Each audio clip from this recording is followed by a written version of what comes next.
गाली गलौज और धमकी से भड़के ईरान ने जबरदस्त पलटवार शुरू कर दिया है। ईरान ने दुबई और शारजाह जैसे आलीशान शहरों को बमों से झुलसाना शुरू कर दिया है। यूएई के शहरों पर ईरान मिसाइलों और ड्रोन की बौछार शुरू कर चुका है। खाड़ी देशों की तरह ईरान ने इजराइल की पोर्ट सिटी हाइफा पर सबसे भयानक मिसाइल हमला किया है। ईरानी सेना के प्रवक्ता ने धमकी दी है कि ईरान के नागरिकों पर हमले का 2 गुनी ताकत से जवाब दिया जाएगा। ईरान एक के बदले 100 लाशें बिछाने को तैयार है।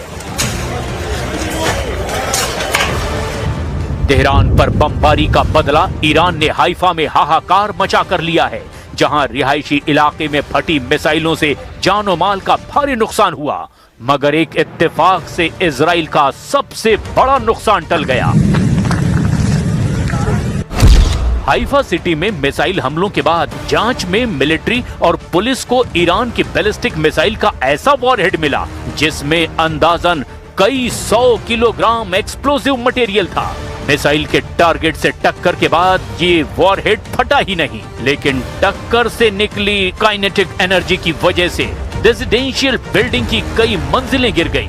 अगर वो वॉरहेड फट जाता तो ब्लास्ट से हुए नुकसान से पूरी बिल्डिंग ही तबाह हो जाती और आसपास के घरों को भी नुकसान होता, ऐसा रेस्क्यू फोर्स ने अंदाजा लगाया है।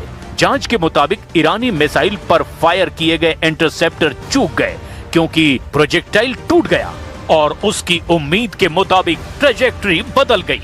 गनीमत बस इतनी रही कि 100 किलो का वॉरहेड नहीं फटा, वरना इजराइल में कोहराम मच जाता। ये हाइफा सिटी की वही ब्लास्ट साइट है। यहाँ सिर्फ मिसाइल की टक्कर से बहुमंजिला इमारत ढह गई। अगर धमाका भी हो जाता तो पूरा इलाका ही खाक में मिल जाता।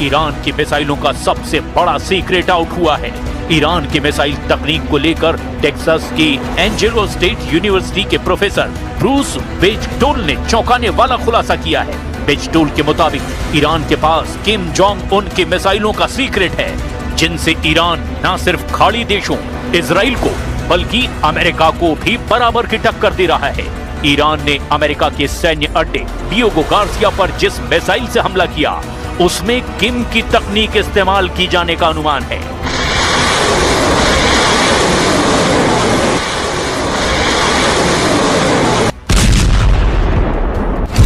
एक्सपर्ट्स के मुताबिक वो ईरान की मिसाइल मुसुदान थी। मुसुदान मिसाइल को उत्तर कोरिया ने बनाया है। ईरान ने साल 2005 में ऐसी 19 मिसाइलें उत्तर कोरिया से खरीदी थी। ईरान ने 1990 के दशक में उत्तर कोरिया से 9 डोंग मिसाइलें भी ली थी। इसके बाद ईरान ने अपने यहाँ इसकी तकनीक पर काम किया। इसी तकनीक से ईरान ने इमाद और कादर मिसाइल भी बनाई। रिपोर्ट के मुताबिक ईरान के पास 1000 किलोमीटर तक मार करने वाली शॉर्ट रेंज और 3000 किलोमीटर तक पहुंचने वाली मीडियम रेंज मिसाइल भी है। ईरान और उत्तर कोरिया की जिन मिसाइलों को हूबहू एक जैसा माना जाता है, उसमें 2 सबसे घातक मिसाइलें यही हैं।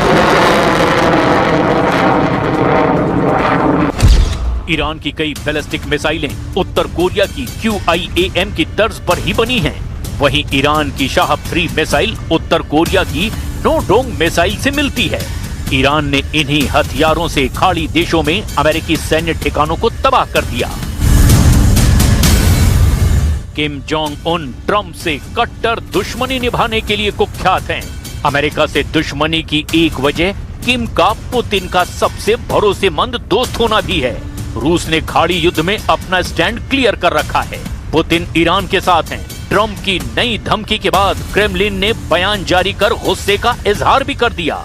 इस वक्त इसराइल के शहर हाइफा में हूं और हाइफा में लगातार जो है अटैक्स हो रहे हैं। ईरान की तरफ से लगातार बैलिस्टिक मिसाइल से इस शहर को अटैक किया जा रहा है और साथ ही हिजबुल्लाह की तरफ से भी लगातार मिसाइल्स दागे जा रहे हैं। और यहाँ पे आप देख सकते हैं, ये जो स्पॉट आप देख रहे हैं, यहाँ पे बड़े पैमाने पे रेस्क्यू ऑपरेशन चल रहा है, क्योंकि ईरान की तरफ से दागे गए मिसाइल की वजह से यहाँ पे 6 मंजिला इमारत बिल्कुल ढह गई। रूस ने बता दिया है कि वो ईरान को सैन्य मदद पहुंचा रहा है। उत्तर कोरिया उसी खेमे में रहता है जहां पुतिन होते हैं।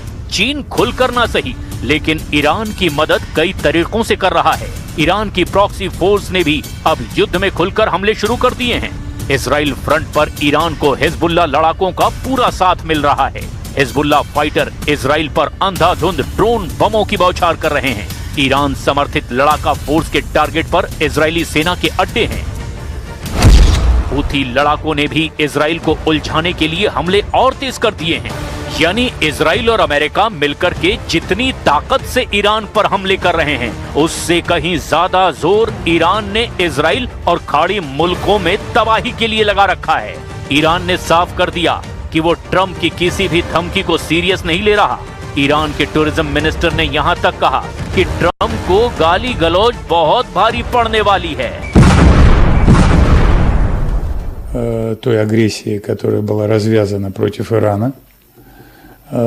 География этого конфликта расширилась, и сейчас мы все констатируем те последствия, которые мы имеем.